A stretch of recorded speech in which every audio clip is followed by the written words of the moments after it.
ও কি গাড়িয়াল ভাই, হাঁকাও গাড়ি তুই চিল মারি যাই। কুড়িগ্রামে যে একটা প্রবাদ বাক্য ছিল, সেই প্রবাদ বাক্য অনুপাতে আজকে আমরা এই মুহূর্তে আছি কুড়িগ্রাম জেলার সেই ধল্লা নদীর ঘাটে। এখন আপনারা দেখতেছেন আমি একটা বড় নৌকার মধ্যে দাঁড়িয়ে আছি, যে বাণিজ্যিক নৌকা, এটা সরাসরি রৌমারি যাবে।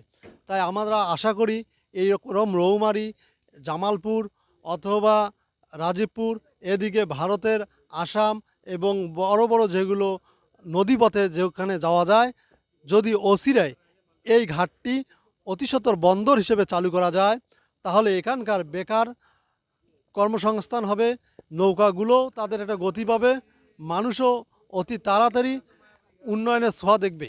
তাই এই আশাবাদ ব্যর্থ রেখে আমি মোহাম্মদ বুলবুল নায়েক, নায়েক টিভির পক্ষ থেকে আশা করে সরকার অচিরাই এটা একটা পদক্ষেপ নেবে, স্থানীয় প্রশাসন অচিরাই এই বন্দরগুলো চালু করবে।